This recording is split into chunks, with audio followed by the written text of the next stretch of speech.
शिवाय नमस्तुभ्यम। हर हर महादेव। आपका दिन शुभ हो, मंगलमय हो, ऐसी मैं प्रभु जी से प्रार्थना करती हूँ। आज है शनिवार का दिन, माघ महीने की कृष्ण पक्ष की चतुर्थी तिथि है। चतुर्दशी तिथि रहने वाली है 12:04 के आसपास। उसके उपरांत अमावस्या लग जाएगी। कल 18 जनवरी 2026 को माघ महीने की अमावस्या रहेगी। प्रिय श्रोताजनों, आज पूर्वाषाढ़ा नक्षत्र है, अति व्याघात योग का निर्माण हो रहा है। आइए आज के दिन सुनी जाने वाली सभी कथाओं का हम रसवादन करते हैं। जैसा कि आप सभी जानते हैं, इस वीडियो में आप शनिदेव महाराज की और पीपल सींचने की कथा को भी हम सुनेंगे, के साथ माघ का महत्व भी हम श्रवण करें। आप सभी हमारे साथ वीडियो के अंत तक बने रहेंगे। आप सभी जानते हैं, आज 17 जनवरी को शनिवार को राहु काल का अशुभ समय 9:55 से 11:16 के आसपास का रहने वाला है। राहु काल में किसी नए और शुभ काम की शुरुआत आप ना करें।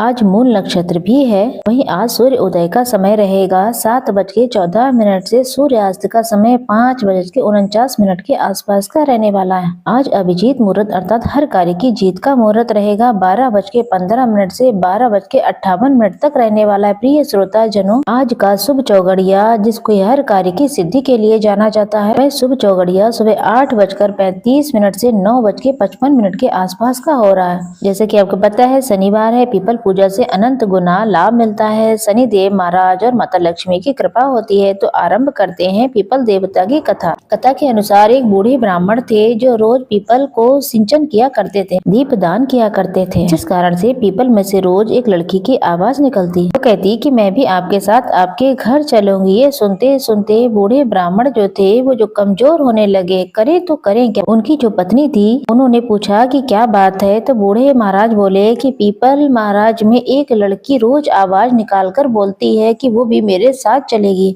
बुढ़िया बड़ी ही धैर्यवान थी और बहुत ही ज्यादा खुले मन की थी। बुढ़िया बोली, कल उसे अपने साथ लेकर आ जाना। अगर हमारे घर में पहले से 6 लड़कियां हैं, एक और आ जाएगी 7वीं, तो बड़ा ही मंगल होगा। अगले दिन बूढ़े जो ब्राह्मण थे उस लड़की से कहते हैं, चलो तुम मेरे घर चलो। घर आने के बाद बूढ़ा ब्राह्मण आटा मांगने गया। उसे पहले के दिन की अपेक्षा उसे बहुत सारा आटा मिल गया। बुढ़िया आटा छानने लगी तो लड़की ने कहा, मैं छान देती हूँ। जब वह आटा छानने बैठी तो परात भर गई। उसके बाद माँ खाना बनाने लगी। तो वो लड़की बोली, आज रसोई मैं बनाऊंगी। तो बुढ़िया कहती है कि तेरे हाथ जल जाएंगे, तू तो मासूम सी है। लेकिन लड़की नहीं मानी। उसने रसोई में गई और खाना बनाने लगी। उसने बड़े ही चमत्कारी तरीके से 3600 तरीके के व्यंजन बना डाले और आज सभी का पेट खूब भरा और सभी को बड़े ही भोजन करने के बाद संतुष्टि हुई। इससे पहले वो हमेशा भूखे पेट ही सोते थे, कभी मिल जाता था कभी नहीं मिलता था। इतनी गरीबी थी उनके घर में। रात हुई तो बुढ़िया का भाई आ गया और कहने लगा कि दीदी आज मैं खाना खाऊंगा। तो बुढ़िया परेशान हो गई, अब खाना कहाँ से आएगा। तब लड़की ने पूछा कि माँ क्या बात है, परेशान क्यों हो। तब बुढ़िया ने कहा कि तेरा मामा आया है, वह रोटी खाना चाहता है, लेकिन रोटी तो सबने खा ली, लेकिन अब उसके लिए क्या लाऊंगी। लड़की बोली, तुम चिंता मत करो, मैं बना दूंगी। वह रसोई में गई, मामा के लिए 3600 तरीके के भोजन बनाकर उसने दे दिया। मामा ने पेट भर के खाना खाया और कहा कि ऐसा खाना मैंने कभी नहीं खाया। बुढ़िया ने कहा कि तेरी भांजी ने आज सबसे श्रेष्ठ और उत्तम रूप से लक्ष्मी रूप धारण करके मेरे घर आ गई है। उसने ऐसे ही कह दिया। शाम हुई तो लड़की बोली, माँ चौका लगाकर चौकी का दिया जला दो, मैं कोठे में सो जाऊंगी। बुढ़िया बोली, तू डर जाएगी। तो लड़की बोली, ना ना मैं नहीं डरूंगी, मैं अंदर कोठे में ही सोऊंगी। वह कोठे में जाकर सो गई। आधी रात को लड़की उठी, उसने चारों तरफ देखा तो सारा धन ही धन हो गया। वह बाहर जाने लगी तो बाहर बूढ़ा ब्राह्मण सो रहा था। उसने देखा और कहा कि बेटी तू कहाँ जा रही है। लड़की बोली, मैं तो दरिद्रता को दूर करने आई थी, तुम्हें दूर करवानी है तो करवा लो। उसने बूढ़े के घर में भी थोड़ा सा आंखों से इशारा सा किया और चारों तरफ धन ही धन हो गया और खूब भंडार भर गए। सुबह सवेरे सब उठे तो लड़की को ना पाकर इधर उधर ढूंढने लगे। तब सब कहने लगे कि पीपल से निकली हुई लड़की वे कौन है। बूढ़ा ब्राह्मण बोला, वह तो माता लक्ष्मी थी, साक्षात रूप में और चमत्कारी रूप में हमारे घर आई थी, जो दरिद्रता को अपने साथ ले गई। हे माता लक्ष्मी, जैसे पीपल पूजा करने और सुंदर फल उस ब्राह्मण को मिला और उसकी दरिद्रता दूर हो गई है, उसकी रोग दोष संकट कष्ट पीड़ा का निदान हो गया है, वैसे ही जो भक्त वक्त नियमित रूप से पीपल पूजा करे, पीपल वृक्ष की जड़ में दीप दान करे, उसके घर से दरिद्रता को दूर करना और माता लक्ष्मी का वास सदा सर्वदा उसके घर में कर देना। बोलिए लक्ष्मी माता की जय। तो ये थी लक्ष्मी माता की कथा। तो आइए सुनते हैं शनि देवता की कथा का श्रवण करेंगे। तो बोलिए मेरे साथ शनि देव महाराज की जय। शनि देवता की कथा के अनुसार एक समय की बात है, सूर्य, चंद्रमा, मंगल, बृहस्पति, शुक्र, शनि, राहु, केतु इन ग्रहों में आपस में खूब झगड़ा हुआ। हम में से सबसे बड़ा कौन है? सभी लोग अपने आप को बड़ा कहने लगे। जब वह आपस में कुछ भी निश्चय न कर सके तो सब के सब आपस में लड़ते झगड़ते इंद्र के पास पहुँचे और कहने लगे कि आप सब देवताओं के राजा हो, इसलिए आप हमारा न्याय करके बताओ, हम 9 ग्रहों में से सबसे बड़ा कौन है? राजा इंद्र ये प्रश्न सुनकर घबरा गए। कहने लगे मुझ में ये सामर्थ्य नहीं है कि किसी को भी बड़ा या छोटा बता सकूं। मैं अपने मुख से ये सब नहीं कह सकता हूँ। एक उपाय हो सकता है। इस समय पृथ्वी पर राजा विक्रमादित्य हैं जो दूसरों के दुखों का निवारण कर रहे हैं। तुम सब मिलकर उन्हीं के पास जाओ, वही तुम्हारे दुखों का निवारण करेंगे। ऐसा वचन सुनकर सभी ग्रह भूलोक में राजा विक्रमादित्य के पास पहुंच गए और अपना प्रश्न राजा के समक्ष रखा। राजा उनकी बातों को सुनकर बहुत चिंतित हो गए। कहने लगे कि मैं अपने मुख से किसी को बड़ा और किसी को छोटा कैसे बताऊं? जिसको छोटा बतलाऊंगा वही क्रोध करेगा।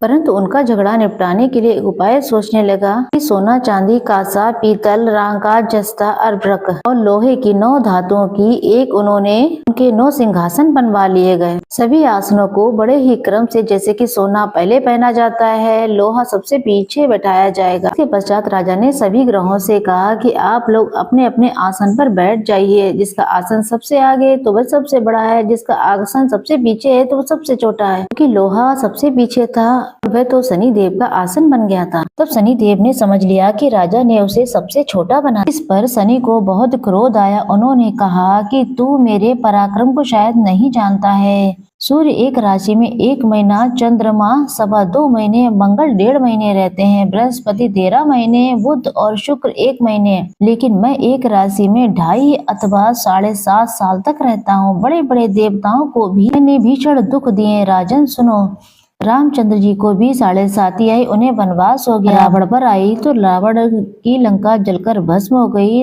रावण के कुल का नाश हो गया। हे राजा, अब तुम सावधान रहना। राजा कहने लगे जो कुछ भाग्य में होगा देखा जाएगा। इसके बाद सभी ग्रह प्रसन्नता के साथ वहां से चले गए। वहीं शनि देव बड़े ही क्रोध के साथ वहां से सीधा चले गए। कुछ समय बीत जाने के बाद राजा को जब 7.5 लगी तो शनि देव घोड़े के सौदागर बनकर अनेक घोड़ों के सहित राजा की राजधानी में आए। जब राजा ने सौदागर के आने की खबर सुनी तो अपने अश्वपाल को अच्छे अच्छे घोड़े खरीदने की आज्ञा दे दी। अश्वपाल जैसे ही अच्छी नस्ल के घोड़े देखकर उसका मूल्य सुनकर वह चकित ही रह गया। उसने राजा को खबर दी। राजा ने उन घोड़ों को देखा, उनमें से एक अच्छा सा घोड़ा चुना और सवारी के लिए चढ़। राजा को घोड़े की पीठ पर चढ़ते ही घोड़ा जोर से भागा। घोड़ा बहुत दूर एक जंगल में जाकर के वहीं छोड़ देता है और खुद अंतर ध्यान हो जाता है। इसके बाद राजा अकेला जंगल में भटकता रहा। बहुत देर के पश्चात राजा ने भूख और प्यास से दुखी होकर भटकते भटकते एक ग्वाले को देखा। ग्वाले ने राजा को प्यास से व्याकुल देखकर पानी पिलाया। राजा की उंगली में एक अंगूठी थी, वह उसने निकालकर प्रसन्नता के साथ ग्वाले को दे दी और शहर की तरफ चले गए। राजा जब शहर में पहुंचा, एक सेठ की दुकान पर जाकर बैठ गए।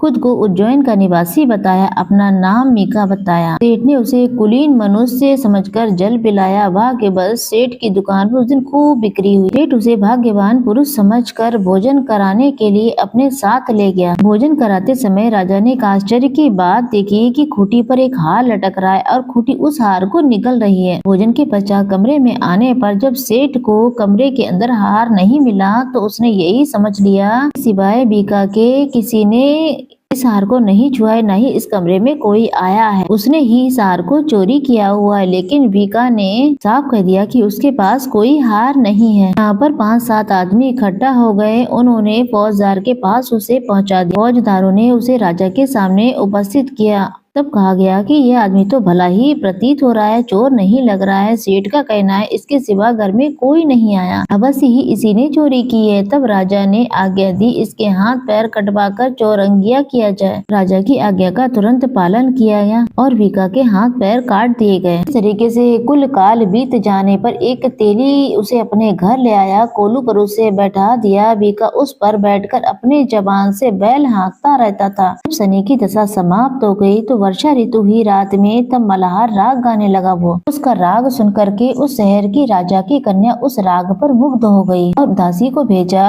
कि शहर जाओ, कोई गाना गा रहा है। दासी पूरे नगर में घूमती घूमती देखती है कि तेली के घर में चौरंगिया गाना गा रहा है। दासी ने फौरन ही महल में आकर राजकुमारी को सारा वृत्तांत सुना दिया। उसी क्षण राजकुमारी ने अपने मन में प्रण ले लिया, चाहे जो हो जाए इस चौरंगिया के साथ ही वो विवाह करेगी। काल होते ही दासी ने जब राजकुमारी को जगाना चाहा तो राजकुमारी अनशन व्रत लेकर पड़ी रही। दासी ने रानी के पास जाकर रानी के न उठने का वृत्तांत कहा। रानी ने तुरंत ही वहां आकर के राजकुमारी को जगाया और दुख का कारण पूछा। राजकुमारी ने कहा कि माताजी, मैंने प्रण ले लिया है, तेली के घर में जो चौरंगिया है मैं उसी के साथ विवाह करूंगी। पगली कहा, माँ ने ये क्या बात कर रही है, तेरी जो ब्याह किसी अच्छे राजा के साथ होगी। वहीं वो कन्या कहती है, नहीं माताजी, मैं अपना प्रण नहीं तोड़ूंगी। माता ने चिंतित होकर राजा को सुनाई। महाराज ने भी आकर उसे समझाया, अभी देश युगांतर में अपने दूत भेजकर सुयोग्य वर को बुलवाकर जो तुम्हें पसंद हो उस राजकुमार के साथ में तुम्हारा विवाह करवाऊंगा। ऐसी बातों के बारे में तुम्हें कभी नहीं विचार करना चाहिए। ऐसी बात सुनने के बाद कन्या ने कहा कि पिताजी, मैं अपने प्राण त्याग दूंगी परंतु दूसरों से विवाह नहीं करूंगी। इतना सुनकर राजा ने क्रोध से कहा, अगर तेरे भाग्य में ऐसा ही लिखा है तो ऐसी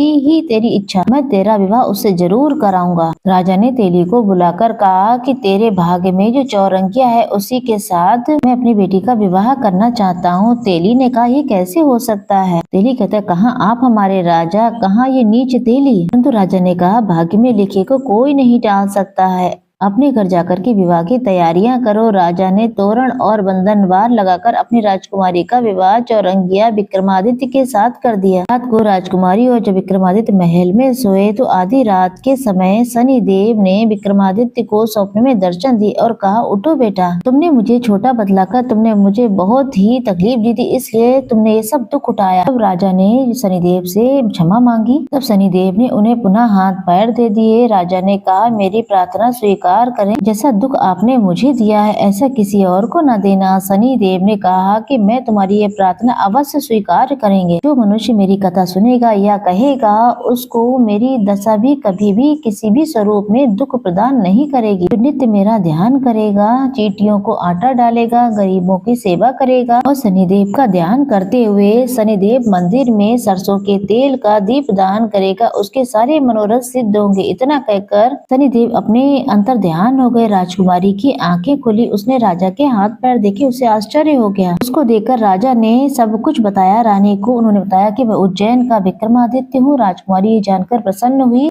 प्रातः काल उसकी सखियों ने राजकुमारी से पूछा तो राजकुमारी ने अपना समस्त वृत्तांत कह दिया। तब सभी ने प्रसन्नता प्रकट की और कहा, ईश्वर ने आपकी मनोकामना पूर्ण कर दी है। जब उस सेठ ने यह सुना तो विक्रमादित्य के पास राजा विक्रमादित्य के पैरों में गिरकर क्षमा मांगी कि आप पर मैंने चोरी का झूठा इल्जाम लगाया, अतः आप मुझे जो दंड देना चाहते हैं दे सकते हैं। राजा ने कहा, मुझ पर शनिदेव का कोप था जिस कारण से ये दुख मुझे हुआ है, इसमें तुम्हारा कोई दोष नहीं है। तुम अपने घर जाओ और अपना कार्य करो। सेठ कहता है, मुझे तभी शांति मिलेगी जब आप मेरे घर जाकर के प्रीति पूर्वक भोजन करेंगे। तब राजा ने कहा, ठीक है, जैसी आपकी इच्छा वैसा ही करेंगे। सेठ ने अपने घर जाकर बहुत ही सुंदर तरीके से भोजन बनवाया, राजा विक्रमादित्य को भोजन कराया। इस समय वो भोजन कर रहे थे तो अत्यंत आश्चर्यचकित सबको कुछ दिखाई दिया। जो खूंटी पहले हार निकल रही थी वही खूंटी हार उगल रही है। जब भोजन समाप्त हो गया तो सेठ ने हाथ जोड़कर बहुत सी मोहरें राजा को भेंट दी और कहा, मेरी कबरी नाम की एक कन्या है और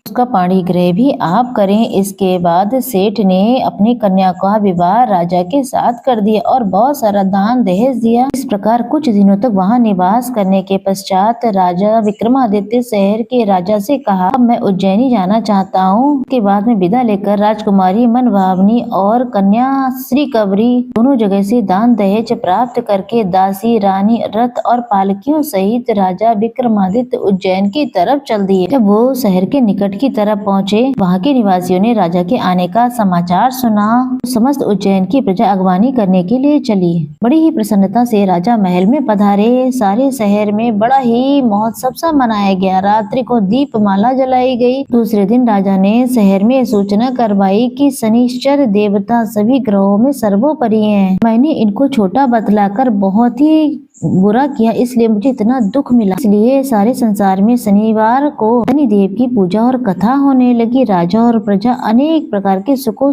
को भोगती रही। जो कोई शनिवार की इस कथा को पढ़ता, सुनता या फिर सुनाता, भगवान शनिदेव की कृपा से उसके सारे दुख दूर हो जाते। शनिवार के व्रत को धारण करने से सर्वश्रेष्ठ फलों की प्राप्ति होती है और शनिवार के दिन इस कथा को जरूर सुनना चाहिए। बोलिए शनिदेव महाराज की जय। जय जय श्री शनिदेव।